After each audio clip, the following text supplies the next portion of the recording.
오늘 설교는 좀 많이 졸리실 겁니다. 그래서 앞에 그 볼펜이 있어서 졸리실 때 마음이 동하신 분은 이제 졸음이 쏟아지시면 볼펜으로 피 안 날 정도로만 한번 누르시면 좀 덜 졸리지 않으실까 싶습니다. 오늘의 본문되는 갈라디아서 2장 20절의 말씀에서는 예수님의 사람으로 살아가는 것이 과연 무엇인가에 대한 교훈이 담겨 있습니다. 그러면 예수님의 사람으로 살아간다라는 것은 무엇이냐? 첫 번째로는 예수 그리스도를 내 인생의 주인으로 모시며 살아가는 것입니다. 예컨대 앞에 있는 20절의 전반부 말씀을 보시게 되면요. 내가 그리스도와 함께 십자가에 못 박혔나니 그런즉 이제는 내가 사는 것이 아니요 오직 내 안에 그리스도께서 사시는 것이라 라고 말하고 있습니다. 이처럼 기독교의 신앙이라는 것은 내 인생의 주권이 나에게 있는 것이 아니라 나를 십자가에서 구원하신, 나의 죄를 속량하신 예수 그리스도께 있다라는 것을 인정하는 것으로부터 시작합니다. 그도 그럴 것이 과거 바울에게는 나야말로 하나님의 거룩한 백성이라는 분명한 자기 인식이 있었습니다. 예컨대 그는 태어난 지 8일 만에 할례를 받은 사람이었으며 이 본적으로 보자면 이스라엘 민족의 베냐민 지파 출신이었습니다. 또한 그는 율법에 대한 최고의 교육을 받은 이 당대의 지식인으로서 히브리인 중에 히브리인이요 율법으로는 바리새파라 자언할 수 있을 정도의 높은 실력과 권위를 갖고 있었습니다. 이 바울이 예수님을 영접하기 전에 이 교회를 핍박했었던 이유가 무엇입니까? 하나님의 거룩한 백성된 내가 보기에 지금 그리스도인들이 보이는 이러한 행보들은 하나님의 뜻과 질서와 말씀들을 어지럽히고 있다라고 판단하였기 때문입니다. 아니 어떻게 십자가에 달려 죽어버린 예수가 하나님의 아들이 될 수 있으며 또한 그러한 미련한 자를 따르고 있는 자들은 대체 무엇인가? 이 바울에게 있어서 그리스도인들의 행보는요 이단과 다를 바가 없었습니다. 내가 믿고 따르고 내가 알고 있는 하나님께서는 거룩하신 분으로서 이러한 방식으로 사람을 구원하고자 하시는 분이 절대로 아니었기 때문입니다. 어떻게 거룩하신 이께서 사람을 대신하여 죽으실 수가 있느냐? 바울의 지식과 지혜로는요, 도저히 그 무엇도 예수님의 행보를 이해할 수가 없었던 것입니다. 그래서 사도행전 8장을 보시게 되면 스데반 집사님이 죽자 바울이 어떠한 반응을 보였느냐? 그는 스데반의 죽음을 바라보면서 이를 마땅한 것으로 여겼다라고 말씀이 증언하고 있습니다. 그리고 바울은 스데반 집사님의 그 죽음을 기점으로써 교회를 핍박하는 것에 더욱더 큰 박차를 가했습니다. 그리스도인들이 미쳐 있는 건 잘 알고 있었는데 이 정도까지로 미쳐 있었구나. 얘들은 정말로 우리 민족의 신앙을 파괴하는 이단자들이구나. 교회를 박해해야 할 명분이 바울 내부에서 더욱더 견고하게 세워지게 된 것입니다. 그러나 이렇게 예수님을 방해하던 핍박하던 바울은 이후 다메섹 도상에서 환상 체험을 하게 되었고요. 내가 부정하고 멸시하고 내가 아니다라고 여기던 그 예수가 진정으로 하나님의 아들이셨다라는 사실을 깨닫게 되었습니다. 이 바울의 경험처럼 십자가에서 벌어진 모든 일들은 진정으로 하나님의 아들이 이루신 구원의 사역이었습니다. 또한 그분은 사람 중에 세워진 예언자 따위가 아니라 세상 죄를 짊어지고 돌아가신 하나님의 소중한 어린 양이었습니다. 이전까지 바울은 예수를 바라보며 저는 거짓말쟁이다, 하나님의 아들을 사칭한다라고 여기고 있었지만 예수 그리스도와의 인격적인 만남은 바울의 인생과 신앙관, 모든 가치관, 생각들을 완전히 180도로 뒤집어 버렸습니다. 예수님께서 바울에게 찾아와 주시고 그를 믿음의 사명자로 부르신 바와 같이 지금 내가 인생의 주인으로 모셔야 할 분이 과연 누구이신가를 예수님과의 만남으로써 확정하게 된 것입니다. 그러므로 바울은 예수 그리스도를 영접한 그 순간부터 예수님이 주인된 삶을 살아가고자 부단히 애를 씁니다. 그 일례로 바울은 자신이 그동안 붙들고 왔었고 또한 쌓아 올려 왔었던 모든 자랑거리들을 다 배설물처럼 여겼다라고 합니다. 자기의 자랑이 되었었던 여러 조건들은 어찌 되었든 간에 하나님의 아들을 박해하는 것으로서 헛되게 사용되고 있었기 때문입니다. 이 최고의 지식과 배경을 갖고 있으면 뭐합니까? 이 또한 자기만의 확고한 신앙관이 있으면 뭐합니까? 그 무엇도 바울로 하여금 예수를 주라고 시인할 수 있는 통로가 되지 못했습니다. 하나님의 거룩한 백성이라고 자부하며 살고 있었지만 정작 그 자신이 자기를 주인 삼아 살고 있는 죄인 중에 계셨던 사실이 예수님과의 만남을 통해서 밝혀지게 된 것입니다. 마찬가지로 오늘 바울은 이 과거의 자기와 비슷한 결의 문제를 겪고 있었던 갈라디아 교회에 편지를 보내면서 예수님의 사람으로 살아가는 것이 과연 무엇인가를 우리에게, 모든 그리스도인들에게 분명히 알려주고자 합니다. 그러면 예수님의 사람으로 살아간다라는 것이 대체 무엇이었습니까?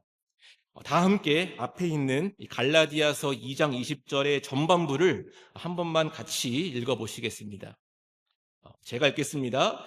내가 그리스도와 함께 십자가에 못 박혔나니 그런즉 이제는 내가 사는 것이 아니요 오직 내 안에 그리스도께서 사시는 것이라. 아멘. 예수님의 사람으로 살아간다라는 것은 예수님을 나의 인생의 주인으로 확실하게 모신다는 것을 의미합니다. 그러면 그리스도인들이 예수님을 나의 인생의 주인으로 모실 수 있는 이유가 무엇입니까? 이는 주님께서 흘리신 보혈의 피가 그들의 인생을 죄와 사망 권세로부터 속량하셨기 때문입니다. 죄로 인해 죽을 나를 속량하셔서 하나님의 거룩한 백성된 삶을 살게 하셨으니 예수 그리스도야말로 내 인생의 주인 될 수 있는 실제의 권리와 명분이 있다라는 것입니다. 마찬가지로 과거 저희들은 모두가 다 하나님과 원수가 된 죄인들이었습니다. 그리고 그때 저희들은 하나님께로 나아갈 수도 하나님과의 화평을 이룰 수도 없었습니다. 물과 기름이 한데로 모일 수 없는 것처럼 거룩하신 분과 죄의 세력들은 상극을 이루고 있었고요. 결코 화합할 수가 없었기 때문입니다. 하나님께서 이스라엘 백성들을 부르시면서 거룩함을 요구하셨던 바와 같이 죄의 문제가 해결되지 않으면 그 누구도 하나님께로 나아갈 수도, 내가 당신의 백성 될 수도 없었던 것입니다. 하지만 주님께서는 십자가에서 우리를 속량하시고 대속하심으로써 이제는 우리를 죄악된 자, 죄인이 아니라 하나님의 거룩한 백성된 의로운 자라 칭하여 주셨습니다. 하나님께로 나아가지 못하게 하던 모든 허물과 장애물들은 이제 주님의 그 십자가로 인해서 완전히 다 해결되게 되었습니다. 이제 우리에게는 율법도 규례도 그 어떠한 것도 아닌 믿음으로 구원에 이를 수 있는 놀라운 특권이 주어지게 되었습니다. 이 땅에 있는 그 어떠한 것도 죽음 이후에는 쓸모가 없는 것들이 되었지만 이제 우리에게는 가장 큰 보화가 되는 영생의 소망이라는 것이 확실하게 주어지게 되었습니다.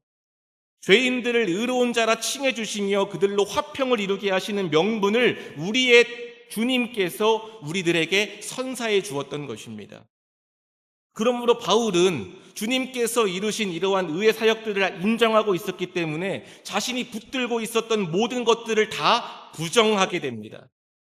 오늘 말씀에서 내가 그리스도와 함께 십자가에 못 박혔다는 것이 여러분 무슨 의미입니까? 이는 그가 실제로 골고다 언덕으로 올라가서 죽었다는 것이 아니라 예수님과의 영적인 연합을 이루었다라는 것을 의미합니다.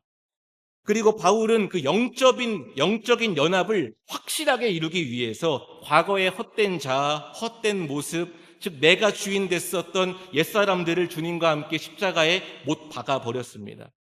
나를 이루고 있었던 의도, 교만함도, 심지어는 죄악들도 이제는 다 주님의 십자가 안에서 해결되었기 때문에 주님을 위해서라면, 그의 백성된 삶을 살아가기 위해서라면 기꺼이 다 버릴 수가 있었던 것입니다. 이처럼 바울은 내가 나의 주인으로 살아가는 삶을 기꺼이 포기했었던 사람이었습니다. 설령 내가 나의 자유의지로 인생을 살아간다 할지라도 나의 모든 주권이 오직 예수께로부터 났음을 믿음으로 인정하게 되었습니다. 지금 내가 살아서 주의 일을 감당할 수 있는 것도, 복음 전파의 귀한 사역에 참여할 수 있는 것도, 영생의 소망을 꿈꿀 수 있는 것도 모두가 다 나를 대속하신 주님의 공로로 인하여 이루어진 것이었기 때문입니다. 달리 말하자면 바울에게 있어서 예수님의 존재라는 것은 그냥 바울이라는 사람의 가치관 중에 하나로 추가된 것이 아니라 그의 전부로 대치되었던 것입니다.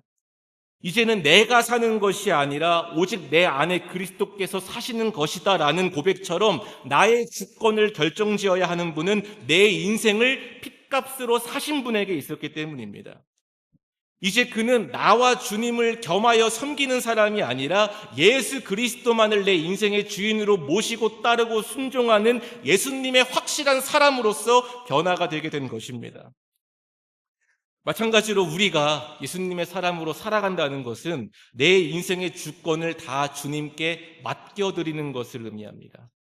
로마서 6장 23절의 말씀처럼 죄의 삭은 사망이었으며 이는 생명에 있는 모든 자들이 맞이하게 될 피할 수 없는 결말이었습니다. 이 땅에서 그 어떠한 부귀 영화를 누린다 할지라도, 또한 설령 바울과도 같이 지고한 지식과 지혜를 쌓아 올렸다 할지라도 마지막에는 다 모든 것이 썩어 없어지게 될 허무한 가치가 되었던 것입니다. 하지만 주님께서는 죽음에 이르게 될 우리를 보혈의 피로 속량하시며 우리의 결말을 죽음, 멸망이 아니라 영원한 생명으로 옮겨주셨습니다. 이제 우리들은 어디로 가든지 무엇을 하든지 하나님과 함께 살아갈 수 있는 자격을 얻게 되었고요. 그분의 아름다우심을 나의 눈으로 확인할 수 있는 가장 가까운 자리, 특권의 자리를 누리게 되었습니다. 바울에게 있어 십자가가 단순히 죄를 용서만 받는 장소가 아니라 그의 인생을 변화시키는 옛사람이 죽은 자리가 되었던 것처럼 우리는 주님께서 흘리신 보혈의 공로로서 새 부대가 된 그 삶을 향유하게 된 것입니다. 같은 의미로 주님께서는 우리의 삶을 언제나 옳은 길로, 의의 길로, 선한 길로 인도하고자 하는 분이십니다. 나의 사랑하는 귀한 백성들이 죄와 사망 권세, 이 땅의 가치, 이딴 것들에 멀매없는 것이 아니라 참된 자유를 당신 안에서 누리길 바라십니다. 그러면 우리가 주님의 그 의도와 열정에 화답하기 위해선 무엇을 해야 합니까? 지금까지 설교한 것처럼 나의 모든 주권을 다 주님께로 내어드려야 합니다. 여전히 우리가 나의 의, 나의 자랑에 꽂혀 있으며 내가 나의 모든 것들을 결정짓는 그 삶을 살아가고 있다는 것은 주님이 이루신 십자가와 부활의 행적을 부정하는 것과 같은 의미이기 때문입니다. 자기의 의를 붙들고 있었던 바울에게는 혈기만이 있던 것처럼 주님의 살아 역사하심은 우리의 주권을 당신께 내어드리는 그 순간, 그때를 기점으로부터 시작되는 것입니다. 우리가 진정으로 주님 안에서 참된 자유를 누리며 주님이 이끄시는 그 삶을 살아가기 위해서는 주님이 주장하시고 이끄시는 삶을 살고자 하는 실제의 결단을 우리가 삶으로써 선포해야 한다는 것입니다. 물론 우리의 주권을 예수님께 내어드리는 것은 결코 쉽지가 않습니다. 사람은 누구나 자기의 인생의 주인된 삶을 살아가고 싶어 하고요. 이는 우리의 본성과 아주 밀접하게 연관되어 있기 때문입니다. 예컨대 어린 조카가 또 태어나게 되었는데 너무도 귀엽습니다. 근데 그 순진무구한 어린 아기를 보더라도 자기의 욕구가 있고요. 이 자기의 바램이 있다는 것을 확인하게 되었습니다. 그러면 인생을 살아가며 이미 나만의 방식을 만들어 온, 구축해 온 우리들은 어떻겠습니까? 지식이 풍부하며 깊은 지혜를 가진 사람일수록, 인생의 많은 경험을 한 사람일수록 자기의 주권을 포기하는 것이 굉장히 더 어렵습니다. 사람의 짧은 인생의 그 순간 가운데서도 세대가 나뉘어지고 서로 간에 불통과 오해가 생기는 것처럼 내가 안정적으로 여기는 나만의 방식을 구축한 사람일수록 주님의 주장하심을, 주님이 이끄시는 그 주권을 가만히 지켜볼 수가 없는 것입니다. 마찬가지로 구약의 말씀은 이스라엘 백성들이 심판받게 된, 그러니까 멸망하게 된 이유가 우상 숭배가 아님을 밝히고 있습니다. 오히려 그들에게는 그들에게 닥쳐온 우상의 모든 역사들을 정면으로 부정하고 굴복시킬 수 있는 권세가 있었습니다. 하나님께서 만군의 여호와가 그들과 함께 하시는데 말씀으로 그들의 삶을 주장해 나아가시는데 나무와 돌로 만든 것들 따위가 어떻게 주의 백성들의 삶을 파괴할 수가 있겠습니까? 그도 그럴 것이 현대의 기독교도 어렵다라고 하지만 성경적으로 보자면 어려울 수가 없습니다. 애초부터 기독교는 물질을 추구하는 세상과 수없이 범람하는 초등 학문들과 싸워서 승리해 온 종교이기 때문입니다. 비록 지금은 AI가 발달하고 머스크가 화성 가자고 하는 시대가 되었지만 새로운 지식과 지혜의 등장은 언제나 그래왔던 것이고요. 언제나 교회는 믿음으로써 그 모든 문제들을 잘 이겨왔었습니다. 교회는 지식과 신학, 자기의 그런 것들로 그들의 삶을 증명하는 존재가 아니라 예수 그리스도의 십자가와 부활 신앙으로 세워진 믿음의 공동체이기 때문입니다. 그러면 원론적으로는 승리할 수밖에 없는 자들이 왜 실제로는 넘어지며 또한 실족하고 멸망의 위기를 맞이하는 것입니까? 대표적으로 구약의 호세아서는 이스라엘 백성, 즉 주의 백성들이 멸망하는 이유가 외부의 문제가 아니라 사실은 그들 내부에 있다는 것을 밝힙니다. 아무리 우상의 역사가 치명적이라고 한들, 또한 이 땅의 학문이 매혹적이라고 한들, 설득력이 있다고 한들, 사람 내부에서 피어오르는 영적 교만이 훨씬 더 강하고 큰 문제가 되기 때문입니다. 영적 교만이 모든 비극의 시작이었습니다. 고린도 전서를 집필한 바울이 끝내 고린도 교회의 문제를 부활의 신앙과 연관 짓는 것처럼 내가 나를 주인으로 모시면 지고 예수 그리스도를 주인으로 모시면 승리하는 것이 신앙의 원리가 되는 것입니다. 마찬가지로 오늘 말씀 하반절을 보시게 되면요, 예수님의 사람으로 살아가는 것이 과연 무엇인지가 계속해서 이어집니다. 그것은 바로 믿음으로 살아가는 것입니다. 다 함께 앞에 있는 오늘 말씀 후반절을 한 번만 더 같이 읽어보시겠습니다. 읽겠습니다. 이제 내가 육체 가운데 사는 것은 나를 사랑하사 나를 위하여 자기 자신을 버리신 하나님의 아들을 믿는 믿음 안에서 사는 것이라. 아멘. 방금 말씀에서 바울은요, 자기가 여전히 육체 가운데 살아가고 있음을 우리들에게 분명히 밝혀줍니다.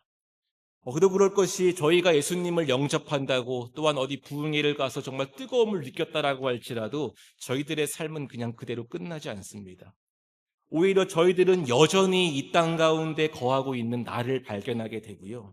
사람의 죄악으로 인하여 벌어지는 여러 사건, 사고들을 반드시 필중으로 마주하게 됩니다.